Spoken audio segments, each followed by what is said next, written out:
Hi, I'm Melissa. I was Alan Watt's wife. I've been thinking for quite a long time about talking. I know a lot of people, most people in the world, don't know who is running Alan Watt's websites. They don't know what happened to Alan. And I am here to talk about that today. Since Alan died, I've communicated with people using the name Bev. Again, I have been in the mode of privacy for so long and caution, and I just stayed in that mode. And I really thought I was going to stay behind the scenes and not speak out, and that it would be fine for me to be just some anonymous Bev who was connected in some way, like a friend, to the website, and just keep it vague. But, well, Alan always received a lot of email, and he heard from people all over the world in all different situations, some of them living, on the fringes of society. Some people were doing pretty well, but they needed to communicate with him. And sometimes it was just to check in and say, hey, but there are a lot of broken people out there who connected to him, who his words just touched them. And he would say sometimes, there's an element of social work here. We don't really have time to focus on that, but it's always there. And to be aware that these people who write emails, who communicate, they are real people with problems, and you always want to think about that. Think about them as humans when you're writing an email, when you're try to listen, even though it's hard to do by email. And I was, because I'm a woman, I was the relationship half of him. And it was just a natural thing for me to know your names and the connections of the relationships, to know your dog's names, your children's names, and when they graduated, or if you had another baby, and when your wife left you or your husband died. I knew those things, and those were the human interest, of course, was very interesting to me because I'm a woman, and I would always make sure that Alan knew as many of you as I could possibly communicate to him without, slowing down his own work pace as well. And that part, of course, the email volume has slowed way down since Alan died, but people still want to communicate with this stranger named Bev, who is running the websites and manning the fort, so to speak. And I answered them all to the very best of my ability, as I always have. And I just see, well, there's definitely a lot. I don't know if it's increasing hurt, because there's always been a lot of pain in the world, but I do think that people are maybe starting to lose it in a bigger way. And we're seeing fallout. And I do get emails from people who literally are at the end of their ability to hang on. And they are talking about checking out.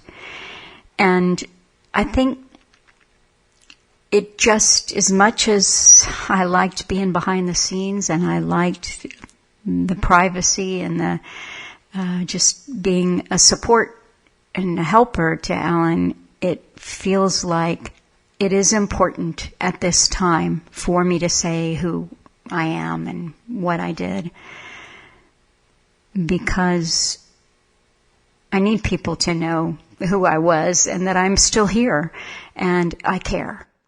I do care. I was with him a number of years, 14, and I loved him. I loved everything about him. I loved his message. And I know that the public persona that Alan put out was a man and his dog. It's from me and Hamish. Good night, and may your God or gods go with you. He never talked about me. So I really, honestly, I have to tell you, I don't want to talk about me either. But I think that to do what I want to do for Alan,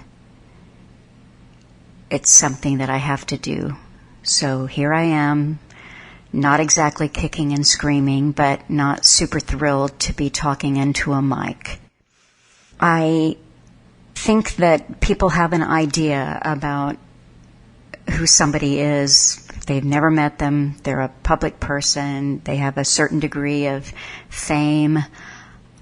And Alan definitely had an idea of who he wanted to present to the world.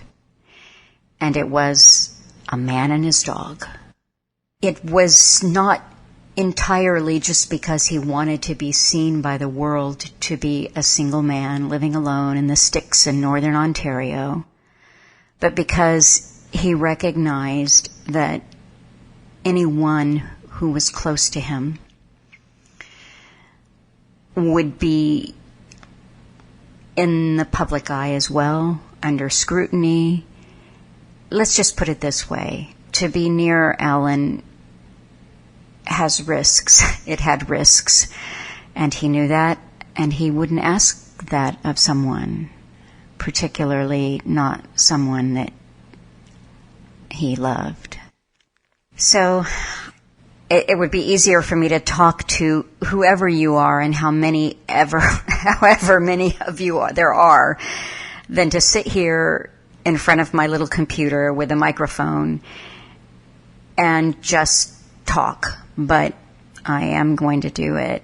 I think one of the hesitancies, first of all, I lost Alan. And it was shocking and horrifying and very lonely and in many ways a nightmare. Grief is, I didn't come here to talk about my grief, but it did slow me down. It did make me take my time. And I knew from all of those years with Alan that the moment that you speak out, that's the moment that you're the target.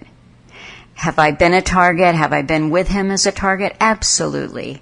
That's what I did.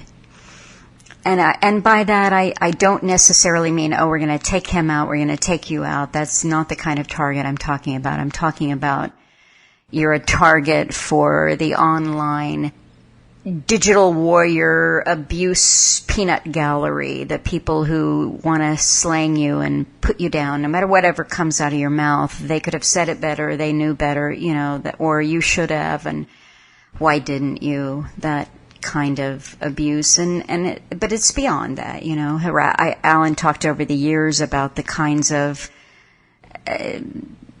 harassments and problems. It wasn't just, slow explore net speed, although that was certainly a persisting problem.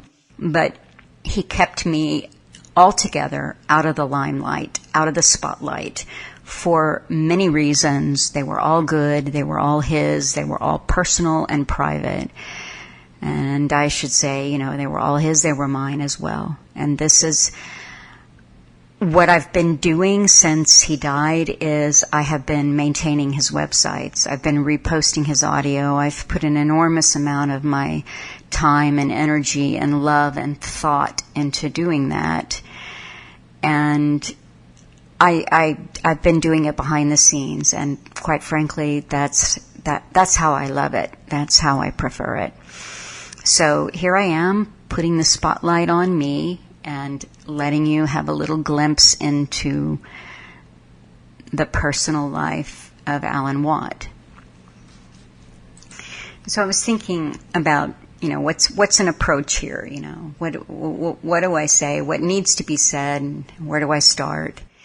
And the idea popped in my head that, I've always, the thing of it is that I always ask myself all the time, every day, what would Alan do? What would he think? How would he approach this challenge, this problem, this issue? And I was blessed to share so many years with him. I was blessed to be with him and to be able to have that knowledge. What would he think? What would he do? How would he handle this? And the image of that little house in a stair just popped in my head. And I've been gone now a little over a year. And it just came back in pictures, what did the house look like? What did the land look like? Where did I walk? Where did we shovel snow or feed the chipmunks? And I started thinking that maybe it was that what I wanted to do today was to give you a little tour of my house with Alan and my life with Alan. Just give you a little glimpse. To answer the question, what would Alan do? He would not do this. He would not invite you into his home. He had the persona, was there for a reason. I can count the people who crossed over the threshold on one hand. We did live like hermits in a way. And there's something that Alan said to me on more than one occasion about a house. What is a house? A house is a box with a lid on it.